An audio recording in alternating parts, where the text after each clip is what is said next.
खबरनामे का आगाज करते हैं ब्रेकिंग न्यूज से। सबसे पहले आपको आगाह करें कि सिंध हुकूमत ने कच्चे के इलाके में ऑपरेशन का फैसला किया है। लाड़काना और सक्खर के इलाकों में भी ऑपरेशन किया जाएगा, ये बताना है मुशीर इत्तला सिंध मौला बख्श चांडियो का।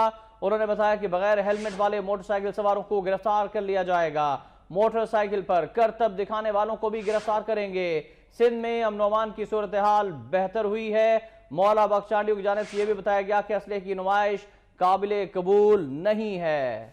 सिंध हुकूमत ने सक्खर और लाड़काना के कच्चे के ऑपरेशन का फैसला भी किया है। मौला बख्श चांडियो कहते हैं कि बगैर हेलमेट वाले मोटरसाइकिल सवारों को गिरफ्तार किया जाए। ट्रैफिक कवानीन की खिलाफ वर्जी पर जुर्माना बढ़ाने का भी फैसला किया गया है। काबीना इजलास के बाद उन्होंने मीडिया ब्रीफिंग दी है। सिंध हुकूमत ने कच्चे के इलाके में ऑपरेशन का फैसला कर लिया है। लाड़काना और सक्खर के इलाकों में ऑपरेशन किया जाएगा। मौला बख्श चांडियो को बताना है कि बगैर हेलमेट वाले मोटरसाइकिल सवारों को गिरफ्तार किया जाएगा।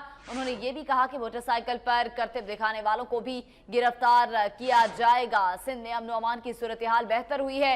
मौला बख्श चांडियो की जानिब से कहा गया है कि असलहे की नुमाइश कबूल नहीं है। उनका ये भी कहना था कि काबीना में अहम फैसले किए गए हैं और ये भी काबीना को बताया गया कि हालिया सिंध में दहशतगर्दी की कार्रवाइयों में जो दहशतगर्दी के लिए इस्तेमाल किया गया असलहा और दहशतगर्द बलोचिस्तान से आए थे, गैर मुल्की असलहे के हवाले से भी उन्होंने बात की। उन्होंने बताया कि सिंध हुकूमत ने इसीलिए सक्खर और लाड़काना के कच्चे के इलाके में ऑपरेशन का फैसला किया है। मौला बख्श चांडियो ने यह भी कहा कि शहरी इलाकों में बगैर हेलमेट वाले मोटरसाइकिल सवारों को गिरफ्तार किया जाएगा और ट्रैफिक कवानीन भी सख्त करने का फैसला किया गया है। न सिर्फ कराची में बल्कि सिंध के दीगर शहरों में भी, और ट्रैफिक कवानीन की खिलाफ वर्जी पर जुर्माने बढ़ाने का भी आज सिंध काबीना के इजलास में फैसला किया गया है, जिसका मकसद सिंध में शहरियों के तहफ़्फ़ुज़ को यकीनी बनाना है, सिंध में अमन व अमान की सूरत हाल को यकीनी बनाना है।